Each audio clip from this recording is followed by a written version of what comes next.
میری بیوی بہت وفادار اور خاموش طبیع تھی۔ 5 سال گزر گئے مگر اولاد نہ ہوئی تو ماں کے دباؤ پر میں نے دوسری شادی کر لی۔ اس کے باوجود وہ کچھ نہ بولی اور صرف مسکرا کر کہا کہ بوڑھی ماں بیمار ہے، کچھ دن کے لیے میکے جا رہی ہوں اور پھر کبھی واپس نہ آئی۔ میں بھی اپنی بیوی بچوں میں مصروف ہو گیا۔ ایک رات اچانک مجھے خیال آیا تو میں فوراً ڈھونڈتے ہوئے اس کے گاؤں پہنچا تو ایک فقیر نے قبر کی طرف اشارہ کرتے ہوئے کہا، یہاں روز کوئی آتا ہے مگر قبر پر نام آج بھی خالی ہے اور ہر رات وہاں سے ہنسی کی آواز آتی ہے۔ تو جب میں وہاں بیٹھا تو تھوڑی دیر بعد کرم جلی بانجھ عورت، تو مجھے میرا پوتا پوتی نہیں دے سکتی، میں اپنے بیٹے کی دوسری شادی ضرور کرواؤں گی۔ میں ابھی دکان سے گھر داخل ہوا ہی تھا جب میری ماں کی چنگھاڑتی ہوئی آواز میرے کانوں سے ٹکرائی تھی۔ دروازے کی چابی میرے پاس تھی، میں نے دروازہ کھولا۔ کسی مجرم کی طرح صوفیہ میری ماں کے سامنے کھڑی تھی۔ میں چپ چاپ خاموش اندر آیا۔ مجھے دیکھ کر میری ماں کہنے لگی، کیا جب میں مر جاؤں گی تب تجھے احساس ہوگا؟ حماد، میں اب کچھ نہیں جانتی، میں مرنے سے پہلے اپنا پوتا پوتی دیکھنا چاہتی ہوں۔ میں تمہاری دوسری شادی کر دوں گی۔ میں نے کوئی جواب نہیں دیا، سیدھا اپنے کمرے میں چلا گیا۔ کچھ دیر بعد صوفیہ کمرے میں آئی اور کہنے لگی، آپ کے لیے کھانا گرم کر دوں؟ میں نے کہا، اماں کس بات پر چیخ رہی تھی؟ وہ کہنے لگی، کوئی بات نہیں، انہیں عادت ہے اور میں نے بھی اپنی عادت بنا لی ہے۔ آپ بتائیں، کھانا گرم کر دوں؟ میں نے کہا، میری ماں روزانہ مجھے یہی کہتی ہے، میں تنگ آ چکا ہوں تمہارے علاج کروا کروا کے اور اپنی ماں کے طعنے سن سن کے۔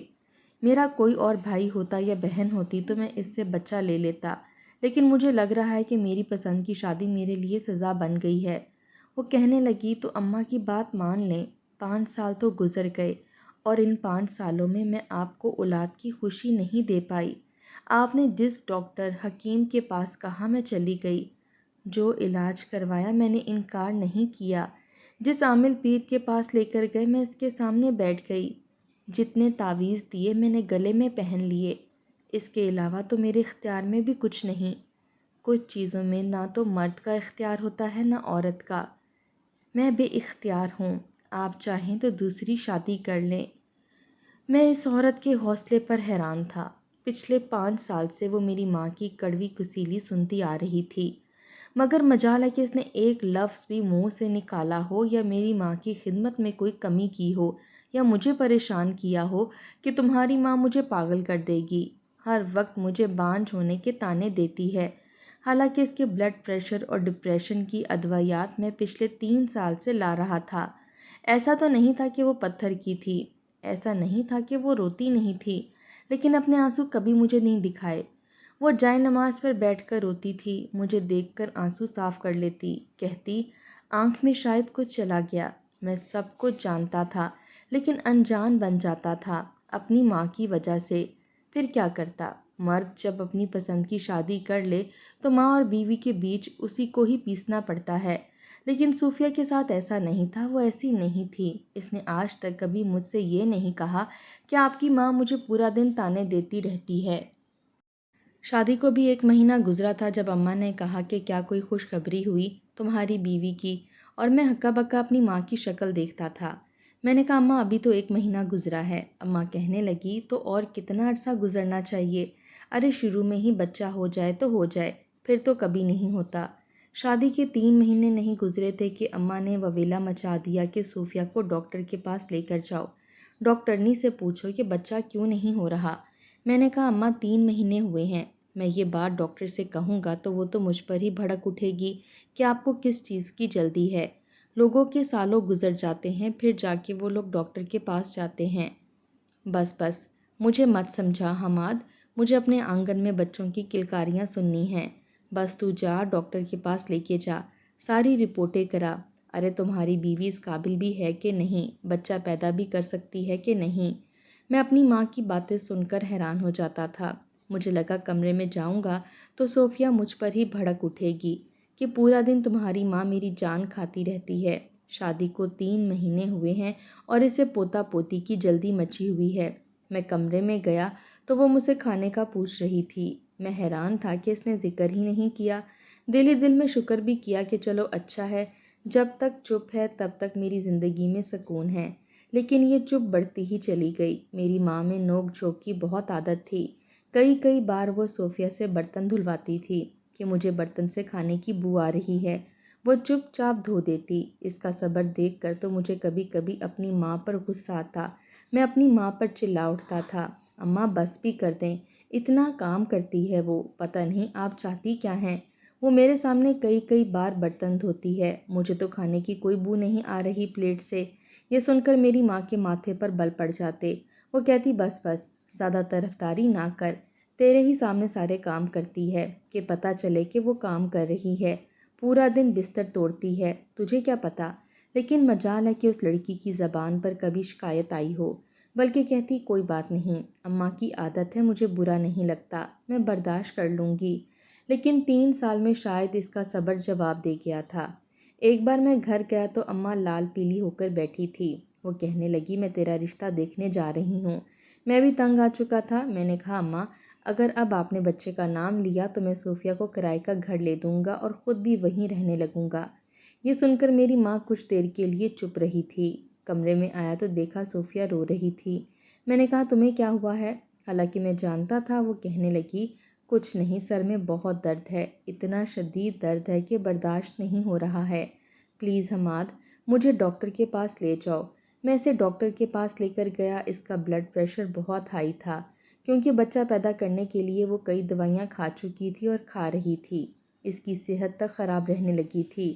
سب کچھ تو کر رہی تھی، گلے میں 4 تعویذ پہن رکھے تھے، حکیم کی دوا بھی کھا رہی تھی۔ میری ماں نے تو اسے پتہ نہیں کیا سمجھ لیا تھا۔ بہرحال ڈاکٹر نے اسے ڈپریشن اور بلڈ پریشر کی دوائیاں دے دیں، کچھ نیند کی ادویات بھی دیں۔ وہ اب یہی کرتی تھی، چپ چاپ رات کو کمرے میں آتی، مجھے دودھ کا گلاس پکڑاتی، پھر اپنی ڈھیر ساری دوائیاں نکال کر کھاتی اور سو جاتی۔ کتنی خوبصورت تھی جس دن دلہن بن کر میرے گھر آئی تھی، چہرے پر کتنی دل فریب مسکراہٹ تھی، کتنی رونق تھی، اور ان 3 سالوں میں اس کی آنکھوں کے نیچے گہرے حلقے پڑ چکے تھے۔ کبھی کبھی تو اس کی چپ پر میں چڑھ جاتا تھا۔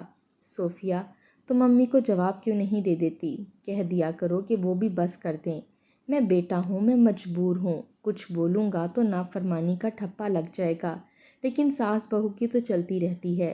میری بات سن کر وہ کہتی نہیں کوئی بات نہیں، مجھے اماں کی باتیں بری نہیں لگتیں۔ میں نے کہا کیوں بری نہیں لگتی؟ مجھے تو لگتی ہیں۔ ایک اولاد ہو کر میں چڑ جاتا ہوں اماں کی باتوں سے، اور ایک تم ہو کے کچھ بولتی ہی نہیں ہو، بولو گی تو وہ بھی چپ ہو جائیں گی۔ لیکن وہ نہیں بولتی تھی، ہر وقت ایک مسکراہٹ اس کے چہرے پر چھائی رہتی۔ لیکن 5 سال میں اس کا چہرہ مرجھا کر رہ گیا تھا، اور آج تو جیسے اس نے کہہ دیا کہ دوسری شادی کر لو۔ حالانکہ مجھے صوفیہ سے کوئی شکایت نہیں تھی، وہ بہت اچھی تھی، پتہ نہیں دوسری بیوی اتنا حوصلہ اور صبر بھی رکھتی یا نہیں۔ اتنا آسان تو نہیں ہوتا۔ پھر مجھے بھی یہ احساس ہوتا ہے کہ اماں کی بات مان لینے میں کہیں میں صوفیہ کے ساتھ زیادتی تو نہیں کر جاؤں گا، لیکن اماں بہت غصہ تھیں، ان کا بی پی ایک بار شوٹ کر گیا تھا، دل کا عارضہ انہیں پہلے سے تھا، اس لیے ماں کے سامنے میں بے بس اور مجبور ہوا تھا۔ اس دن صوفیہ کے سامنے ہاتھ جوڑ کر معافی مانگی تھی۔ اس دن اماں سے یہ کہا تھا کہ آپ جو چاہیں کر لیں، میں انکار نہیں کروں گا، اور رات کو میں صوفیہ کے سامنے دونوں ہاتھ جوڑے بیٹھا تھا کہ میں مجبور ہوں۔ اس نے میرے دونوں ہاتھوں کو اپنے ہاتھوں میں پکڑا، کہنے لگی میں نے آپ سے شکایت تو نہیں کی۔ میں نے کہا یہی تو مسئلہ ہے، تم کچھ کہتی نہیں ہو، لیکن میں جانتا ہوں انسان ہو تمہیں بھی دکھ ہوتا ہوگا، آسان کام نہیں ہوتا شوہر کے ساتھ دوسری عورت کو دیکھنا، برداشت کرنا۔ لیکن اس نے کہا کہ میں آپ کو منع نہیں کروں گی، آخر اماں کو بچہ بھی تو چاہیے، وہ بھی بے بس ہیں۔ میری دوسری شادی کی تیاریاں اس نے اپنے ہاتھوں سے کی تھیں، اور مجھے اپنے اندر ایک شرمندگی کا احساس تھا۔ مجھے لگ رہا تھا کہ میں اس کے ساتھ زیادتی کر رہا ہوں، بہت برا کر رہا ہوں۔ ہر مشکل وقت پر اس نے میرا ساتھ دیا تھا، میری ماں کو برداشت کیا تھا۔ میری ماں اس دن بہت خوش تھی جس دن میں ان کی فرمائش پر دوسری بیوی لا رہا تھا، لیکن صوفیہ چپ چاپ بیٹھی تھی۔ میں نے اسے کہا کہ تم ساتھ میں چلو گی تو کہنے لگی حماد مجھ سے وہ آزمائش مت لو جو میں دے نہیں سکتی۔ پہلی بار میں نے اس کا لہجہ ٹوٹا ہوا محسوس کیا، مجھے اپنے آپ پر افسوس ہو رہا تھا۔ بہرحال میں ماں کے ساتھ چلا گیا، فائزہ کے ساتھ شادی بھی کر لی، اسے رخصت کروا کر گھر بھی لے آیا۔ لیکن میری والدہ کی ضد تھی کہ صوفیہ کو بولو کہ وہ چھوٹے کمرے میں رہے گی اور بڑا کمرہ فائزہ کو دینا ہے۔ میں نے کہا اماں اس سے سب کچھ تو چھین لیا ہے آپ نے، اس کا شوہر، اس کے بعد یہ کمرہ تو اس کے پاس رہنے دیں۔ لیکن میری ماں اپنی ضد کی پکی تھی۔ میرے کمرے میں گئی صوفیہ سے کہنے لگی، آدھے گھنٹے کے اندر اندر کمرہ خالی کر دو، میری دوسری بہو یہاں آ کر رہے گی اس کمرے میں۔ اس نے کچھ نہیں کہا، بس اپنی دوائیاں پکڑیں، الماری سے اپنے کپڑے نکالے اور چھوٹے کمرے میں چلی گئی جہاں ایک سنگل بیڈ تھا۔ چھوٹی سی الماری تھی، اس الماری میں اس نے اپنے کپڑے رکھ دیے۔ اس رات اس نے شاید نیند کی دوائی کچھ زیادہ کھائی تھی، ورنہ وہ صبح اٹھ جاتی تھی، لیکن اس صبح وہ 2 بجے تک سوتی رہی۔ میرا دل بے چین تھا، چاہ رہا تھا کہ اس کے کمرے میں جاؤں، جا کر دیکھوں اسے ہوا کیا ہے، لیکن میری ماں نے مجھے صوفیہ کے کمرے میں جانے ہی نہیں دیا۔ اور پھر فائزہ الگ مزاج کی تھی۔ شادی کی رات ہی مجھ سے کہہ چکی تھی کہ میں یہ برداشت نہیں کر سکتی کہ تم پہلی بیوی کے پاس جاؤ۔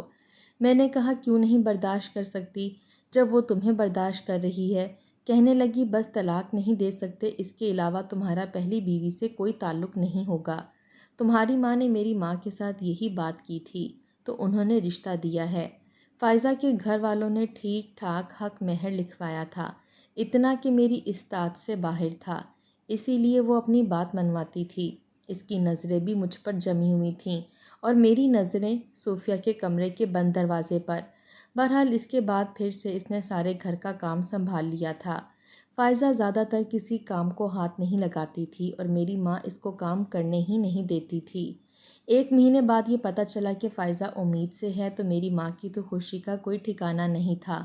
وہ کہنے لگی تم بستر سے پاؤں تک نہیں اتارو گی، تمہاری ساری خدمت صوفیہ کرے گی۔ کبھی کبھی تو مجھے لگتا تھا جیسے صوفیہ انسان نہیں کوئی مشین ہے۔ وہ چپ چاپ فائزہ کی ساری کڑوی کسیلی سنتی تھی، میری ماں کی سنتی تھی اور ان دونوں کی خدمت بھی کرتی تھی۔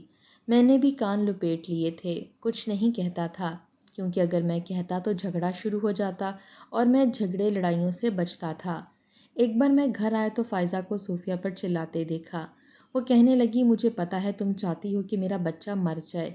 صوفیہ رو کر نفی میں سر ہلا رہی تھی، اسی لیے تم نے گرم گرم چائے مجھ پر گرائی ہے۔ میری ماں بھی صوفیہ پر چلا رہی تھی۔ میں حیران تھا کہ ہوا کیا ہے۔ جیسے ہی میں گھر کے اندر داخل ہوا، فائزہ روتے ہوئے میرے پاس آئی، میرے ساتھ لگ گئی اور کہنے لگی تمہاری بیوی میرا بچہ ضائع کر دے گی، اس نے گرم چائے مجھ پر گرائی ہے، اگر میں ذرا سا پیچھے نہ ہٹتی تو میں جل چکی ہوتی اور میرا بچہ بھی۔ یہ سن کر مجھے تھوڑا غصہ آ گیا تھا۔ میں نے کہا صوفیہ یہ کیا کیا تم نے؟ کیوں کیا؟ خود تو تم بچہ پیدا کر کے نہیں دے سکتی، مجھے اولاد کی خوشی نہیں دے سکتی اور اب فائزہ دے رہی ہے تو تم یہ حرکتیں کر رہی ہو۔ صوفیہ نے مجھے حیرت سے دیکھا تھا۔ میں نے ماں اور فائزہ کی باتیں سن کر اسے پتہ نہیں کیا کچھ کہہ دیا۔ وہ چپ چاپ روتی ہوئی کمرے میں چلی گئی۔ رات کو مجھے ٹھیک سے نیند نہیں آ رہی تھی۔ میں اپنے کمرے سے باہر آیا تو مجھے صوفیہ کے کمرے سے سسکیوں کی آوازیں آ رہی تھیں۔ سب سو رہے تھے۔ میں نے دروازے پر ہلکی سی دستک دی، لیکن سسکیاں بند ہو گئیں۔ میں نے کہا صوفیہ دروازہ کھولو۔ وہ کہنے لگی میں سونا چاہتی ہوں، مجھے بہت نیند آ رہی ہے۔ میرا دل اس کی آواز سن کر تڑپ گیا تھا۔ میں جانتا تھا وہ بہت رو رہی ہے۔ میں نے کہا دروازہ کھولو۔ اس نے دروازہ کھول دیا۔ رو رو کر اس کی آنکھیں سرخ ہو گئی تھیں۔ میں اندر آ گیا، دروازہ بند کیا۔ وہ کہنے لگی میں نے جان بوجھ کر ایسا نہیں کیا تھا، میں ایسا کیوں کروں گی؟ مجھے اس بات کی خوشی ہے کہ تم باپ بننے والے ہو، مجھے کیوں تکلیف ہوتی؟ وہ تو میں چائے لے کر آئی تھی۔ فائزہ کا اپنا ہاتھ چائے کے کپ پر لگا تھا تو چائے چھلک گئی۔ اس کو کچھ نہیں ہوا، ہاتھ میرا جل گیا۔ اس نے اپنے ہاتھ دکھائے جو انگوٹھے کے پاس سے سرخ ہو رہا تھا۔ وہ کہنے لگی میں نے خود پر چائے گرا لی لیکن اس پر چائے نہیں گرنے دی، لیکن اس نے، یہ کہہ کر وہ رونے لگی۔ مجھے افسوس ہوا کہ میں نے صوفیہ کی بات کیوں نہیں سنی۔ وہ بیچاری اب تک بے ضرر تھی اور فائزہ کی تیز تراری میں پہلی رات ہی دیکھ چکا تھا۔ میں نے اسے اپنے ساتھ لگایا اور اس سے معافی مانگنے لگا۔ وہ روئے جا رہی تھی۔ میں نے کہا آئندہ میں تمہیں کچھ نہیں کہوں گا، مجھے معاف کر دو۔ پتہ نہیں کیوں لیکن میرا دل چاہا کہ آج رات میں صوفیہ کے ساتھ گزاروں۔ میں نے اس کا ماتھا چوما، اسے تسلی دی، اس کے ساتھ بیڈ پر جا کر لیٹ گیا۔ اسی وقت میرے کمرے کا دروازہ بری طرح سے کھٹکا تھا۔ صوفیہ بری طرح سے گھبرا گئی۔ میں نے کہا تم بیٹھو۔ میں نے دروازہ کھولا تو فائزہ تھی۔ وہ کہنے لگی یہاں کیا کر رہے ہو؟ تمہیں کہا تھا نا کہ تم اپنی بیوی سے کوئی تعلق نہیں رکھو گے۔ ایک تو تمہاری بیوی نے میرے بچے کو مارنے کی کوشش کی اور بجائے تم اس کے ساتھ سخت رویہ اختیار کرو تم اس کے کمرے میں آ گئے۔ فائزہ نے میرا ہاتھ پکڑا اور مجھے زبردستی اپنے کمرے میں لے گئی۔ میں نے اپنا ہاتھ چھڑوایا۔ میں نے کہا مجھے پتا ہے کس کا قصور ہے، کیوں پیچھے پڑی ہو اس معصوم کے؟ اس نے تمہیں کیا کہا ہے، کیا تکلیف دی ہے؟ وہ کہنے لگی میرے ساتھ تمیز سے رہنا، میں صبح ہی اپنے گھر والوں کو بلا لوں گی۔ جس بچے کے آنے پر تم اور تمہاری ماں جشن منا رہے ہو، مجھے 1 گھنٹہ لگے گا، میں اپنے بدن سے اس بچے کو نکال کر باہر پھینکوں گی۔ دیکھو اگر تم اپنی بیوی کے پاس گئے تو میں اپنا بچہ ضائع کر دوں گی۔ یہ سن کر میں کچھ ڈر گیا تھا۔ یہی سوچا کہ جب تک بچہ نہیں ہو جاتا فائزہ کی بات مان لیتا ہوں، اور جیسے ہی بچہ ہوگا پھر اسے سیدھا کروں گا، کہیں یہ میرے بچے کو نقصان نہ پہنچا دے۔ میں نے صوفیہ کی طرف دیکھنا تک چھوڑ دیا تھا۔ وقت یوں ہی گزرنے لگا۔ میرا بچہ پیدا ہو گیا، ہوا بھی بیٹا تھا، اس لیے میری ماں کی خوشی کا تو کوئی ٹھکانہ ہی نہیں تھا، اور فائزہ یوں اترا رہی تھی جیسے سارا کمال اسی کا ہے، جیسے میرا بیٹا خدا کی دین نہیں اس کی خوبی ہے۔ صوفیہ نے بچے کو بڑی محبت پاش نظروں سے دیکھا تھا، شاید اس کا دل چاہ رہا تھا کہ میرے بچے کو پکڑے۔ میں نے اپنے بیٹے کو اٹھایا اور جیسے ہی صوفیہ کی گود میں ڈالنے لگا تو فائزہ چلا اٹھی، حماد تم میرا بچہ اس عورت کی گود میں نہیں ڈالو گے، یہ میرے بچے کو مار ڈالے گی۔ میری ماں نے بھی مجھ سے میرا بچہ چھین لیا، کہنے لگی خبردار جو اس منحوس کی گود میں میرے پوتے کو ڈالا۔ میں نے کہا کیا ہو گیا ہے ماں آپ کو؟ صوفیہ میرے بچے کو پیار ہی کرے گی، مارے گی کیوں؟ فائزہ کہنے لگی نہیں نہیں، میں اپنا بچہ اس کو ہاتھ بھی لگانے نہیں دوں گی، اتنا شوق ہے تو اپنا بچہ پیدا کر لے۔ بہرحال صوفیہ روتے ہوئے باہر جا چکی تھی۔ میری ماں اور فائزہ بچہ صوفیہ کو نہیں پکڑاتی تھیں۔ اب میرا بھی زیادہ تر وقت فائزہ اور اپنے بچے کے ساتھ گزرنے لگا۔ صوفیہ کی طرف سے میں بالکل لا تعلق ہو گیا تھا۔ ایک بار اسے بخار ہو گیا۔ فائزہ اور میری ماں کہنے لگیں کہ یہ کل موہی ڈرامے کر رہی ہے تاکہ کام نہ کرنا پڑے۔ میں جب صوفیہ کے کمرے میں گیا تو وہ بخار میں تپ رہی تھی۔ میں اسے ڈاکٹر کے پاس لے گیا، اسے دوائی لے کر دی۔ آج اس کی آنکھوں سے آنسو بہے جا رہے تھے۔ رات کو اس کی ہائے ہائے کرنے کی آواز پر میں بے چین ہوا تھا۔ فائزہ اور بچہ دونوں سو رہے تھے۔ میں صوفیہ کے کمرے میں آ گیا۔ اسے ابھی بھی تیز بخار تھا۔ میں اسے پٹیاں کرتا رہا۔ اس کی بخار کی شدت کچھ کم ہوئی تھی۔ پہلی بار اس نے میرا ہاتھ پکڑا تھا۔ پورے 1 سال بعد کہنے لگی مجھے اکیلے میں ڈر لگ رہا ہے حماد، آج مجھے چھوڑ کر مت جاؤ۔ میں اس کے پاس ہی لیٹ گیا، لیکن صبح جب کمرے سے باہر نکلا تو فائزہ نے ایک طوفان سا مچا دیا تھا۔ اس نے بہت تماشا لگایا تھا اور میری ماں بھی صوفیہ کے پیچھے پڑ گئی۔ وہ چپ چاپ سر پکڑے بیٹھی تھی۔ میں نے کہا کیا ہو گیا؟ کیا میں نے کوئی گناہ کیا ہے؟ وہ میری بیوی ہے، اس کا خیال آپ لوگ تو رکھتے نہیں ہیں، تو کیا میں بھی نہ رکھوں؟ اس دن میں نے فائزہ کے منہ پر تھپڑ دے مارا تھا، کیونکہ وہ حد سے بڑھ گئی تھی۔ وہ بار بار کہہ رہی تھی کہ اسے گھر سے نکالو، یا اس گھر میں یہ رہے گی یا میں۔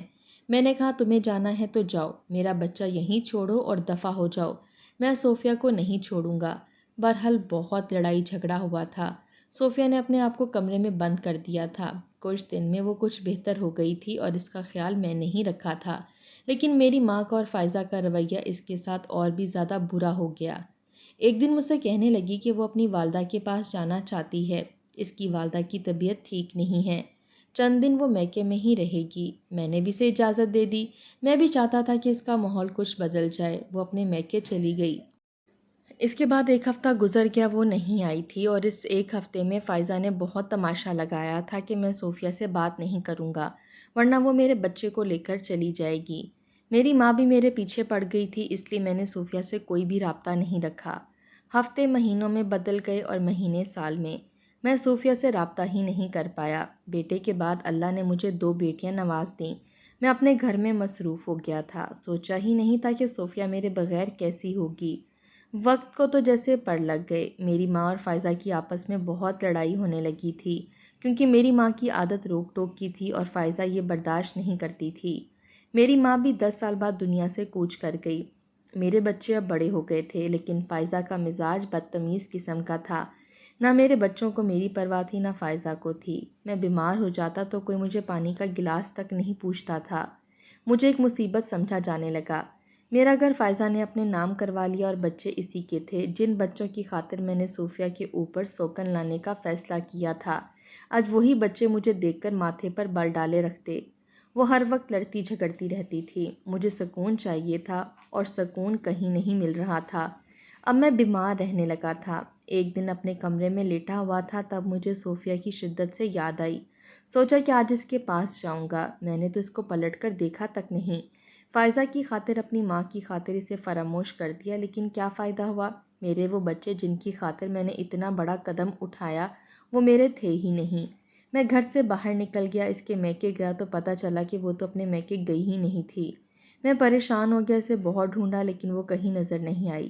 ایک بار چلتے چلتے میں ایک قبرستان میں آ گیا اور وہاں آ کر بیٹھنے لگا تو میں نے دیکھا کہ ایک قبر پر گلاب کے تازہ پھول پڑے ہوئے تھے، لیکن اس پر تختی نہیں لگی ہوئی تھی۔ وہاں پر گورکن تازہ پھول ڈال رہا تھا۔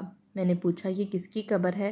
وہ کہنے لگا کہ ایک عورت کی ہے۔ اس کا بیٹا مجھے پیسے دے کر جاتا ہے کہ میری ماں کی قبر پر روز تازہ پھول ڈالو۔ بڑی نیک عورت ہے جی۔ جب سے میں یہاں آیا ہوں مجھے اس قبر سے بڑی خوشبو آتی ہے۔ اس کا بیٹا بھی بہت اچھا ہے۔ میں نے کہا بڑی خوش نصیب ہے جس کی اولاد کو ایک ماں کا اتنا خیال ہے۔ گورکن کہنے لگا اس کا بیٹا روز آتا ہے اور یہاں پر بیٹھ کر کلام پاک کی تلاوت کرتا ہے، گھنٹہ گھنٹہ کلام پاک پڑھتا رہتا ہے۔ میرا دل چاہا کہ میں اس بچے کو دیکھوں کہ کون ہے جسے اپنے ماں باپ کا اتنا خیال ہے کہ مرنے کے بعد بھی وہ ان کی قبر پر کلام پاک پڑھنے آتا ہے۔ میں اس نوجوان کو دیکھنے کے لیے انتظار کرتا رہا۔ جب وہ آیا تو اس کی آنکھیں، اس کا چہرہ دیکھ کے مجھے کچھ ہوا تھا۔ وہ باوضو تھا، شاید حافظ قرآن تھا، یہی کوئی 20 سال کا ہوگا۔ وہ بیٹھ کر کلام پاک پڑھنے لگا اور ساتھ ساتھ آنسو بھی بہا رہا تھا۔ اس کی آواز اس قدر پیاری تھی اور اتنی خوش الحانی سے کلام پاک پڑھ رہا تھا کہ میں وہیں 2 گھنٹے بیٹھا رہا۔ پھر اس نے اپنے آنسو صاف کیے، اپنی ماں کے لیے دعا کی اور جانے لگا۔ میں نے کہا بیٹا تم بہت اچھے ہو، تمہاری ماں بڑی خوش نصیب ہے کہ تم جیسی اولاد اللہ نے اسے دی۔ میرے بچے تو شاید میرے مرنے کے بعد مجھے یاد بھی نہیں کریں گے۔ وہ کہنے لگا میری ماں نے تربیت ہی ایسی کی ہے، بہت قربانیاں دی میری خاطر اور بہت پیار دیا ہے مجھے۔ میں کیوں نہ اپنی ماں کے لیے پڑھوں جس نے اپنی ساری زندگی مجھ پر لٹا دی۔ میں نے کہا بیٹا نام کیا ہے تمہارا؟ وہ کہنے لگا فیضان حماد۔ یہ سن کر مجھے کچھ حیرت ہوئی تھی، شاید اس کا باپ میرا ہم نام تھا۔ میں نے کہا تمہارے والد کا بھی انتقال ہو گیا ہے؟ وہ کہنے لگا نہیں وہ زندہ ہیں، میری والدہ نے بتایا تھا۔ میں نے کہا تو کیا تمہیں نہیں پتا تمہارے والد کہاں ہیں؟ وہ کہنے لگا میں نے کبھی دیکھا نہیں، جب سے میں نے ہوش سنبھالا میں نے اپنے باپ کو کبھی بھی نہیں دیکھا۔ میری والدہ بتاتی ہیں کہ ان کی دوسری شادی ہو گئی اور وہ دوسری بیوی اور اپنی ماں کے ہاتھوں مجبور ہو گئے تھے، اس لیے میری ماں انہیں چھوڑ کر آ گئی۔ یہ سن کر مجھے لگا جیسے وہ میری بات کر رہا ہو۔ میں نے کہا تمہاری ماں کا نام کیا تھا؟ اس سے پہلے کہ میں اس کی ماں کا نام جانتا وہ کہنے لگا معذرت، میں اپنی ماں کا نام نہیں بتا سکتا، میری ماں نے منع کیا تھا۔ میں نے تو ان کی قبر پر تختی تک نہیں لگائی کیونکہ وہ کہتی تھیں کہ میری قبر کو بے نام اور گمنام رہنے دینا۔ یہ کہہ کر وہ چلا گیا۔ میں روز قبرستان جانے لگا۔ پتہ نہیں اس بچے میں ایسا کیا تھا کہ میں خود کو روک نہیں پاتا تھا۔ وہ دین کی باتیں کرتا تھا، کلام پاک پڑھتا تھا، اس کا چہرہ، اس کی آنکھیں مجھے لگتا تھا میرے لیے اجنبی نہیں ہیں۔ ان آنکھوں سے میں واقف ہوں، اس چہرے کو کئی بار دیکھ چکا ہوں۔ ایسا لگتا نہیں تھا کہ اس نوجوان کو میں نے پہلی بار دیکھا تھا۔ جتنا وقت میرا اس لڑکے کے ساتھ گزرتا وہ بہت اچھا گزرتا تھا۔ جب گھر آتا تو وہی میرے بچوں کے شکوے شکایت، فائزہ کا جھگڑا، لڑائی فساد۔ لگتا تھا کہ اس انسانوں کی دنیا میں وہ سکون نہیں جو قبرستان میں لیٹے مردوں کو پہنچ رہا ہے۔ مجھے اس نوجوان کی ماں پر رشک آتا تھا۔ کیا ہیرا پیدا کیا تھا اس نے، جس کے مرنے کے بعد اس کا بیٹا اس کے لیے روز قرآن پاک پڑھنے آتا تھا۔ کاش کہ میری اولاد کو بھی تھوڑی ہدایت آ جائے۔ ایک بار میں قبرستان گیا تو وہ نوجوان اپنی ماں کی قبر پر تازے گلاب کی پتیاں ڈال رہا تھا، ساتھ ساتھ آنسو بھی بہا رہا تھا۔ مجھے دیکھ کر کہنے لگا آپ کا یہاں کون مر گیا ہے؟ آپ روز یہاں آتے ہیں؟ میں نے کہا میں تو تمہارے لیے آتا ہوں، مجھے تم اچھے لگتے ہو، تمہاری ماں نے تمہاری بہت اچھی تربیت کی ہے۔ وہ کہنے لگا میرا گھر یہیں قبرستان کے پاس ہے، آپ میرے ساتھ چلیں، آپ کو چائے پلواتا ہوں، مجھے چائے بنانے آتی ہے۔ میں اس کے ساتھ اس کے گھر آ گیا۔ اس نے چائے بنا کر دی۔ میں نے کہا تم نے شادی نہیں کی؟ کہنے لگا نہیں، اماں کو اتنی مہلت نہیں ملی ورنہ میری شادی کروا کر جاتی۔ خیر اپنی ایک سہیلی کی بیٹی سے رشتہ طے کیا ہے، چند ماہ بعد شادی کر لوں گا۔ میں نے کہا خوش رہو۔ اس نے مجھے چائے بنا کر دی۔ میں نے کہا میں ذرا ہاتھ منہ دھو لوں تو اس نے ایک کمرے کی طرف اشارہ کیا، کہنے لگا اس کمرے میں واش روم ہے، آپ ہاتھ دھو لیں۔ جیسے ہی میں اس کمرے میں گیا میرے ہوش اڑ گئے۔ وہاں صوفیہ کی تصویر لگی ہوئی تھی جس میں اس نے چھوٹے سے بچے کو پکڑ رکھا تھا۔ یہ دیکھ کر میرے ہوش اڑ گئے تھے۔ میں فوراً سے باہر آیا۔ میں نے کہا کمرے میں تصویر کس کی لگی ہے؟ وہ کہنے لگا وہ میں شاید اتارنا بھول گیا، میری والدہ کی ہے۔ جب میں پیدا ہوا تھا تو نرس نے کھینچ لی تھی اور میں نے کمرے میں لگا دی۔ میں نے کہا یہ تمہاری ماں ہے؟ وہ کہنے لگا ہاں۔ امی بتاتی ہیں کہ جب وہ گھر چھوڑ کر آئی تھیں تو ایک ماہ بعد انہیں پتہ چل گیا تھا کہ وہ حاملہ ہیں، لیکن واپس نہیں گئیں کیونکہ جانتی تھی کہ ان کی ساس اور سوکن انہیں برداشت نہیں کریں گی۔ مجھے لگا کہ بس میری زندگی ختم ہو چکی ہے۔ میں بہت زور سے رونے لگا۔ وہ نوجوان مجھے دیکھ کر حیران تھا، کہنے لگا آپ کو کیا ہوا؟ میں نے کہا وہ بد نصیب انسان میں ہوں، تمہارا باپ ہوں میں نے اس بچے کو سینے سے لگا لیا، وہ میرا بیٹا تھا۔ کاش میری ماں نے تھوڑا اور انتظار کر لیا ہوتا تو اللہ تعالیٰ مجھے بیٹا تو دے ہی رہا تھا۔ صوفیہ نے اس کی بہت اچھی تربیت کی تھی، اس نے مجھے اپنے ساتھ لگا لیا، خود بھی رونے لگا۔ وہ کہنے لگا آپ نے ایک بار بھی پلٹ کر میری ماں کو ڈھونڈنے کی کوشش نہیں کی، اگر ڈھونڈتے تو وہ آپ کو مل جاتی، جیسا کہ اب میں مل گیا۔ میں صوفیہ کی قبر پر گیا تھا، ہاتھ جوڑے رو رہا تھا، لیکن شاید مجھ جیسے لوگوں کی معافی نہیں ہوتی جنہیں کھونے کے بعد احساس ہوتا ہے کہ انہوں نے کیا کھو دیا۔